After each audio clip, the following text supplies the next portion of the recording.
One unexpected bill.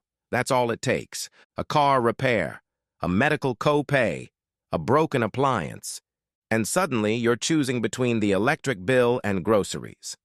Right now, nearly 1 in 4 Americans have zero emergency savings, and 6 in 10 say they're uncomfortable with how little they have set aside. That's not a personal failure. That's a system most people were never taught to navigate. But here's what actually changes things. A single $1,000 cushion changes everything. It's the difference between an inconvenience and a financial crisis. By the end of this video, you'll have a clear, step-by-step plan to build a $1,000 emergency fund, even if you're living paycheck to paycheck right now. But first, you need to understand why most people never build one. Let's break it down. The reason most people never save a single dollar for emergencies isn't laziness. It's because no one ever gave them a specific target, a specific account, and a specific system. Without those 3 things, money doesn't accumulate. It just disappears. Here's what an emergency fund actually is. It is not a savings account you dip into for vacations or holiday shopping. It's a dedicated cash reserve that exists for one purpose only: true financial emergencies. Job loss, medical bills, car failure, essential home repairs, not wants, only shocks. The standard financial advice says you need 3 to 6 months of expenses saved. That's solid long-term guidance. But here's the mistake almost everyone makes.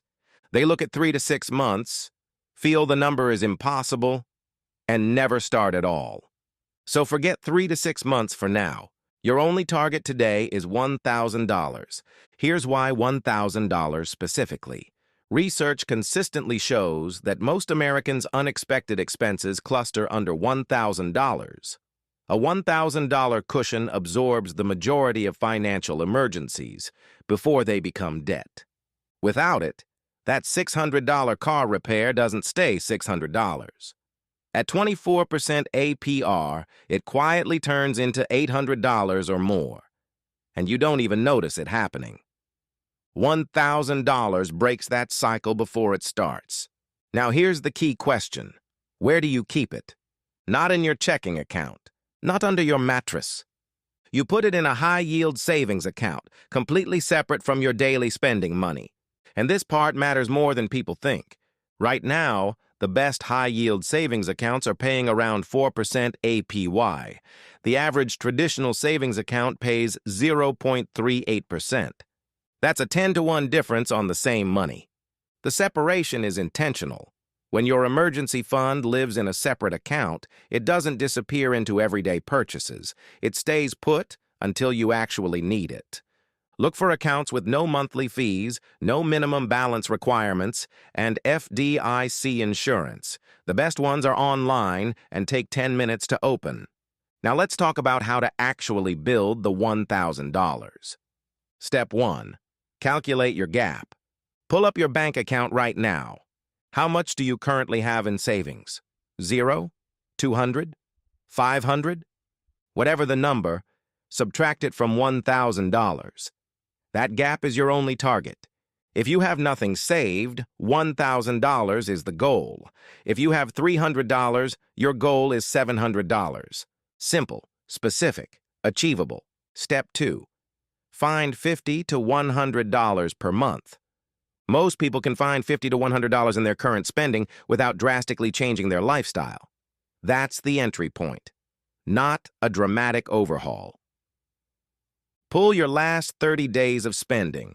Look for 3 categories first: subscriptions you forgot you had, takeout and delivery that adds up silently, and any recurring expense you don't actively use or value. Cancel 2 subscriptions. Cook at home 2 extra nights this week. That's often $50 to $80 found without much pain. At $83 per month, you hit $1,000 in exactly 12 months. At $100 per month, you hit $1,000 in 10 months. At $200 per month, aggressive but doable for some, you're there in 5 months. Pick the pace that's honest for your situation. Slow and consistent beats fast and abandoned. Step 3. Automate the transfer. This is where most people go wrong. They rely on willpower, saving whatever is left at the end of the month, and whatever is left is almost always zero. Automation flips this entirely. The moment your paycheck hits your checking account, a fixed amount, even $25 or $50, automatically moves to your emergency fund. You never see it. You never choose to spend it or save it.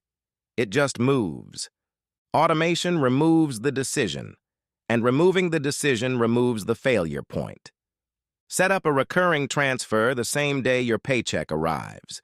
Most banks and online savings accounts let you do this in under 5 minutes. Step 4. Throw windfalls at it. A tax refund, a birthday gift, a bonus at work, an extra freelance payment. Every time money arrives that wasn't in your regular budget, half of it goes directly into your emergency fund. Not all of it. That's too aggressive, and people tend to rebel against it. But half. The average federal tax refund in 2026 is roughly $3,500. Half of that alone is $1,750. That's your entire emergency fund, plus a head start on month 2. When windfalls hit, act the same day. Don't let extra money sit in checking.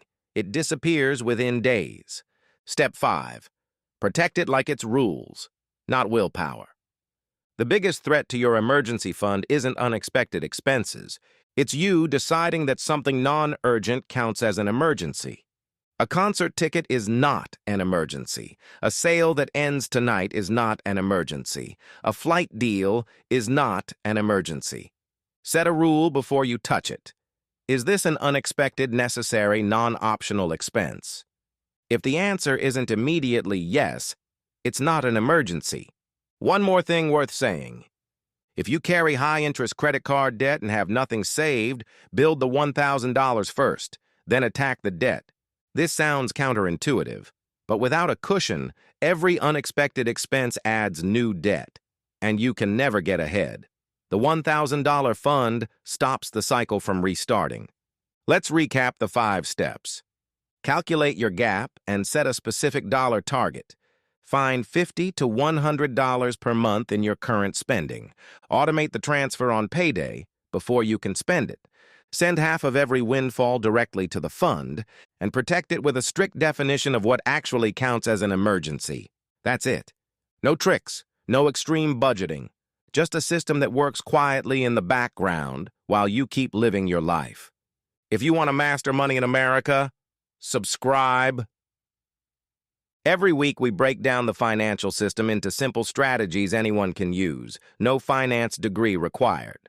Next week we're covering the 2 debt payoff methods, avalanche and snowball, and exactly which one gets you out of debt faster based on your specific situation. $1,000 won't make you rich, but it will stop life from putting you back to zero. Start today. I'll see you in the next one.